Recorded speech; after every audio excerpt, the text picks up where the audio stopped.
सलाम, नमस्ते, सत श्री अकाल। मैं हूं रज़ा और आप देख रहे हैं रज़ा ग्राफी का इंटरनेशनल प्राइम टाइम, जिसके अंदर दुनिया की बड़ी बड़ी खबरें आसान ज़बान में कम वक्त में आपको दी जाती हैं। रूस और यूक्रेन की जंग की वजह से भारतीय वायुसेना को भारी नुकसान का सामना करना पड़ रहा है। आप ये बात अच्छी तरह से समझ चुके हैं। अगर आप हमारी रिपोर्ट देखते हैं, हम आपको हमेशा बताते हैं और बता चुके हैं कई मरतबा कि भारत लगभग अपने 60 से 70% जो हथियार हैं वो सिर्फ़ और सिर्फ रूस से ख़रीदता है। भारतीय वायुसेना में हमारे जो फाइटर जेट हैं उसके अंदर रूस की ताकत है। हमारे पास जो तोप हैं उसमें सारी ताकत रशियन है।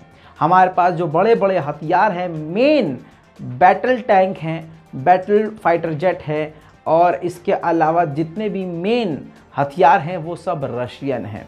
नेवी से लेकर हमारे एयरफोर्स रूस पर निर्भर है। जी हाँ, रूस हमारे लिए काफ़ी मेहनत करता आया है और दोस्ती निभाता आया है। यही वजह है कि भारत इस बुरे दौर में भी रूस के साथ खड़ा हुआ है। ऐसे में आपको बता दूं कि इन दोनों की जंग की वजह से, यूक्रेन और रूस की जंग की वजह से भारत की वायुसेना को इतना तगड़ा झटका लगा है जो इतिहास में कभी नहीं लगा होगा। आपको बताऊं, सन 2002 से सुखोई 30 MKI आपकी स्क्रीन पर ये जो फाइटर जेट है ये हमारे भारतीय वायुसेना की आन बान शान है। दुश्मन इससे थर्राता है। जब हमारा ये फाइटर जेट जब किसी देश के अंदर घुसता है तो दुश्मन की सांस रुक जाती है। जी हाँ दोस्तों, अब आपको बताऊं कि 2002 से ये भारतीय वायुसेना में शामिल है। अब भारतीय वायुसेना ने 35,000 करोड़ रुपया खर्च किया था और रूस के साथ डील करी थी कि 35,000 करोड़ रुपए खर्च करने के बाद इस फाइटर जेट को, जिसका मॉडल नंबर सुखोई 30 MKI है, इसको अपग्रेड किया जाएगा। और इसको अपग्रेड करने के बाद, क्योंकि आप जानते हैं, आप अगर कंप्यूटर और लैपटॉप यूज़ कर रहे हैं या फिर आप फ़ोन यूज़ कर रहे हैं तो आपको पता है कि हर नया फ़ोन कुछ नए फीचर के साथ आता है, अपग्रेड होके आता है। आपका एंड्रॉयड अपडेट होता है, आपका iOS अपडेट होता है। इसी तरह से फाइटर जेट को भी अपग्रेड करते रहना पड़ता है क्योंकि हथियारों की दौड़ हो रही है।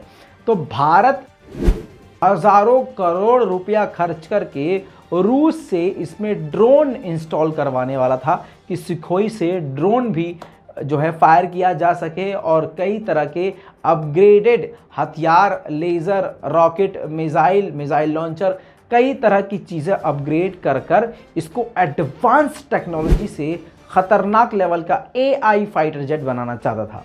ऐसे में दोस्तों हुआ ये है कि इस जंग की वजह से वो डील ठंडे बस्ते में चली गई है और तो और अब इस डील पर कोई बातचीत भी नहीं हो रही है। अब भारत की ताकत को इससे एक बड़ा झटका है। दूसरी तरफ आपको ये भी बताना बेहद ज़रूरी है, भारत के लिए रूस 12 सुखोई फाइटर जेट बना रहा है फिलहाल। आपको बताऊं कि इस जंग के दौरान वो फाइटर जेट बना तो रहा है, लेकिन जंग की वजह से एक तो ये डिले होगा और भारत ने ऐसी शर्त रख दी है जिसकी वजह से रूस ने कह दिया है कि हम और भी इसको लेट डिलीवर कर पाएंगे। उसकी वजह यह है कि भारत ने हालात को देखते हुए कह दिया है रूस से कि आप इस फाइटर जेट के अंदर जो भी हार्डवेयर यूज़ कर रहे हैं वो मेड इन इंडिया वाले यूज़ करें। यानी आप हमसे पार्ट मंगाइए, हमको बताइए कैसा पार्ट बनाना है, हम आपको बना के देंगे, आप सिर्फ इंस्टॉल कीजिए, उसको चेक कीजिए और हमको दीजिए। दोस्तों, इसके बाद रूस ने साफ साफ कह दिया है कि इस प्रोसेस से काफ़ी ज़्यादा वक्त लगेगा और जो निर्धारित समय है हम उस समय पर आपको ये फाइटर जेट नहीं दे पाएंगे। भारत इसमें राज़ी है क्योंकि भारत ने ये चीज़ देख ली है कि जब जंग होती है तो हम हमारे फाइटर जेट को ठीक करने के लिए दूसरे देश नहीं भेज सकते। हमें अपने फाइटर जेट को अपने देश में ही दोबारा से ठीक करना होगा या बनाना होगा। इसी चीज़ को देखते हुए भारत ने कहा है कि ठीक है, हम थोड़ा लेट डिलीवरी ले लेंगे, लेकिन हमें मेड इन इंडिया के ही पार्ट को ही इस्तेमाल करना है। दोस्तों, अगली बड़ी खबर पाकिस्तान से है। पाकिस्तान के सरकार के ही डिफेंस के कमेटी के जो हेड हैं, उन्होंने, चेयरमैन ने खुद, मुशाहिद हुसैन ने बड़ी बात कही है। डिफेंस के चेयरमैन ने कहा है, पाकिस्तान के डिफेंस की बात कर रहा हूँ, पाकिस्तानी डिफेंस चेयरमैन ने साफ साफ ये बात कही है कि चीन का हमने भरोसा हिला दिया है। हम चीन के लोगों की, चीन की सुरक्षा नहीं कर पा रहे हैं, जिसकी वजह से चीन ने हम पर, पाकिस्तान पर भरोसा खो दिया है। अपनी ही सरकार को घेरते हुए इस बात को खुद एक्सेप्ट किया है मुशाहिद हुसैन ने कि लगातार पाकिस्तान में आतंकी हमले बढ़ते जा रहे हैं, जिसको पाकिस्तान सरकार रोकने में कामयाब नहीं हो पा रही है। उन्होंने ये भी बताया कि लगातार कई मर्तबा, लगभग 3 मर्तबा तो पाकिस्तान में चीन के ऊपर हमला हुआ ही है। अब चीनियों के अंदर इतना खौफ है कि अब वो पाकिस्तान छोड़कर जा रहे हैं। ऐसे में ये पाकिस्तान के लिए बड़ा झटका और एक बड़ी मुसीबत है। ये मैं नहीं कह रहा हूँ, ये पाकिस्तान के डिफेंस के चेयरमैन कह रहे हैं, मुशाहिद हुसैन। इसके अलावा ठीक जैसे ही मोदी सरकार ने WHO की रिपोर्ट को ठुकराया, सेम मोदी जी के नक्शे कदम पर चलते हुए पाकिस्तान की सरकार ने भी WHO की रिपोर्ट को ठुकरा दिया। जैसे 47 लाख से ज़्यादा भारत में लोग मारे गए कोरोना से WHO की रिपोर्ट के मुताबिक, वैसे ही पाकिस्तान में 2,60,000 WHO के मुताबिक मारे गए। लेकिन पाकिस्तान की सरकार का कहना है कि ये WHO का एरर है, क्योंकि हमारे यहाँ सिर्फ 30,000 लोग मारे गए थे।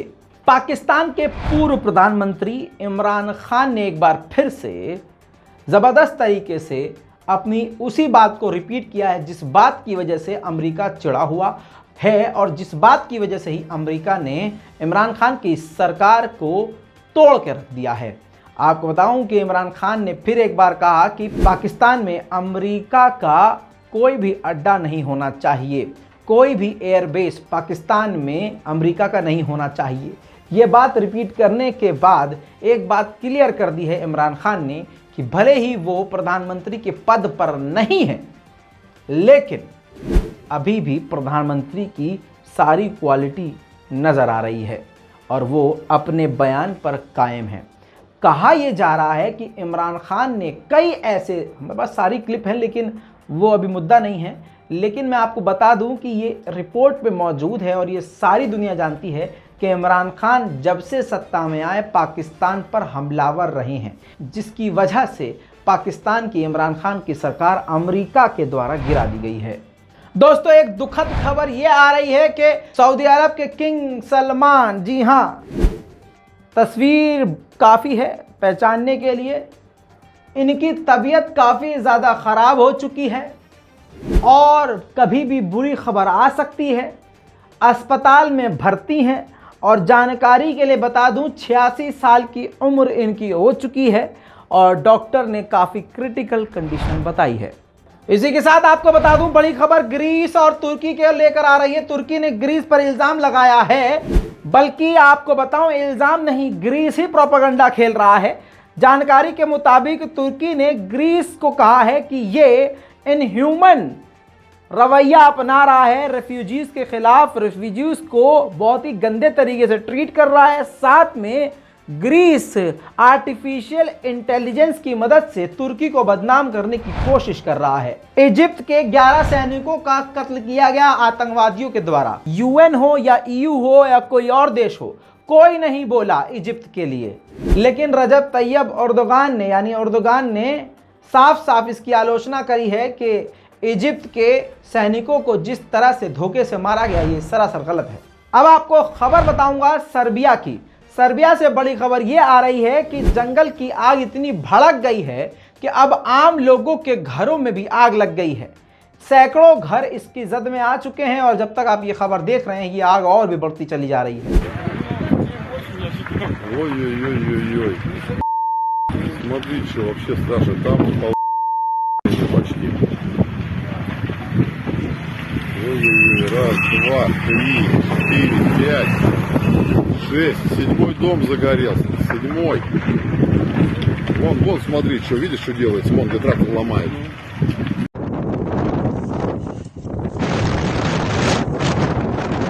Ой-ой-ой-ой. Ой-ой-ой-ой-ой-ой. Просто, ой-ой-ой, раз, два, три, 4, 5, 6, 7-й дом загорелся, 7-й. Отсюда горит. Такой сильный ветер, нужно остановить пожар.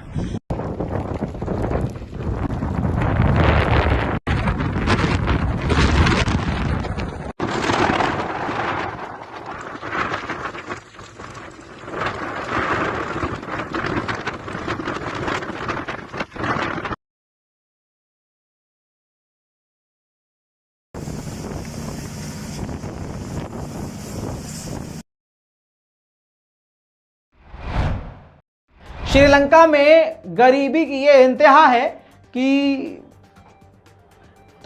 इमरजेंसी घोषित है, कल की रिपोर्ट में बता चुका हूं।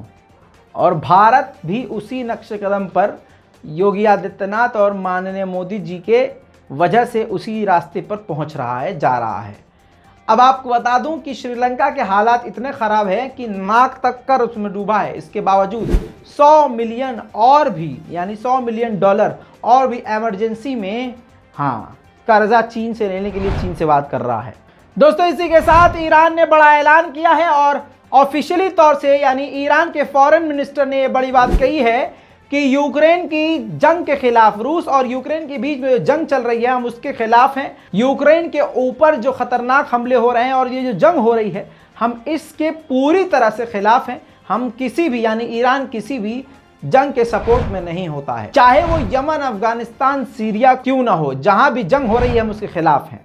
ईरान के फॉरेन मिनिस्टर ने यह भी कहा कि हमें यकीन है कि जल्द से जल्द कोई ना कोई शांतिपूर्वक तरीके से बीच का हल निकलेगा, जिससे जंग जल्द से जल्द रुकेगी। मेन बात तो यह है कि पोलैंड, जो रूस के पूरी तरह से खिलाफ है, उनके लीडर के साथ ईरान के फॉरेन मिनिस्टर ने मीटिंग के दौरान, मुलाकात के दौरान ये प्रेस वार्ता में बात कही है।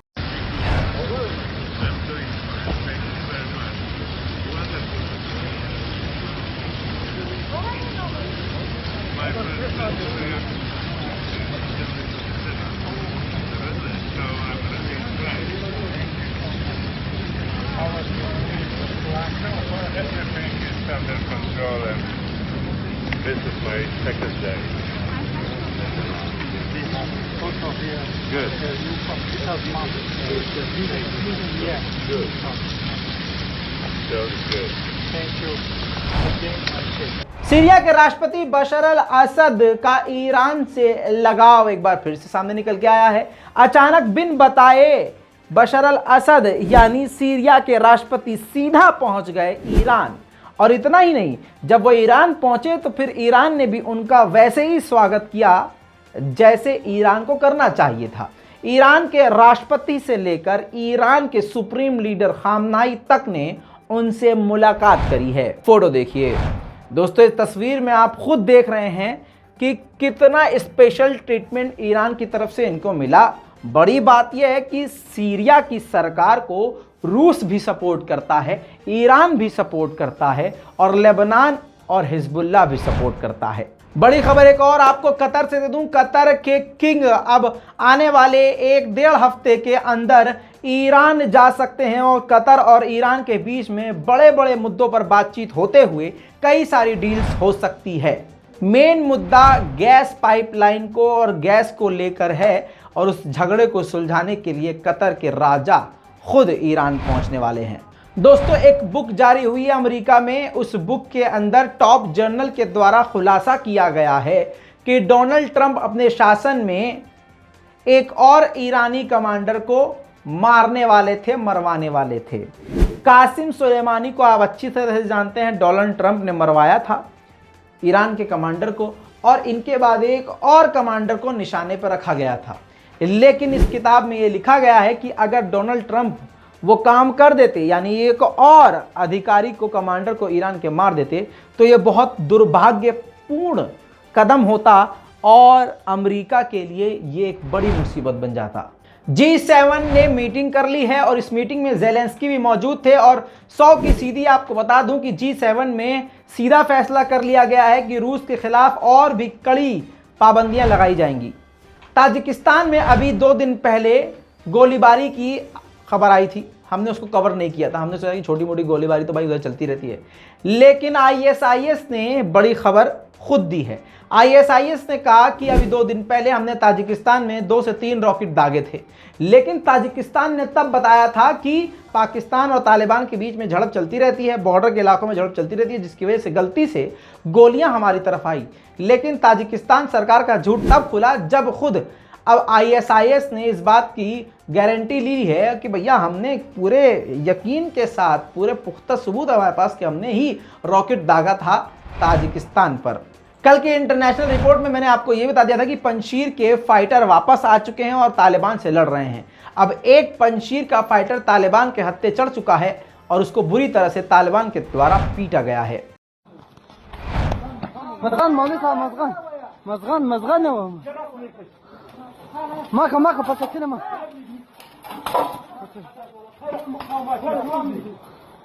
ला मक़ावमत वाला दे ला छोड़ यार वो चले पास में जब तक पड़ता यार वो अर्नब के इलाके में तालिबान और पूर्व अफगानी सैनिकों के बीच में झड़प हुई, जिसमें तालिबान के कई लोग मारे गए और अचानक वहीं के इलाके के लोगों ने बताया, आपकी स्क्रीन पर यह तस्वीर हंसने वाली है, लेकिन देख लीजिए कि सड़क पर जो हेलीकॉप्टर उतार दे उसे तालिबान कहा जाता है। जी हां, तालिबान ने अपना हेलीकॉप्टर उस इलाके में उतार दिया और इसी हेलीकॉप्टर के जरिए अपने साथियों को अस्पताल लेके गए। जानकारी के मुताबिक अफगानिस्तान के हालात इतने ज़्यादा ख़राब हैं, आपकी स्क्रीन पर देखिए, महिलाएं बुर्का पहन के होटल के बाहर बैठी हैं, क्योंकि सदके में उनको खाना दे दे, कोई अल्लाह के नाम पर उनकी मदद कर दे, उनको कोई 2 टाइम का खाना दे दे। दोस्तों, इंटरनेशनल रिपोर्ट में अभी इतना ही, और भी जानकारियां आने के बाद आपके सामने फिर से हाजिर हो जाऊंगा।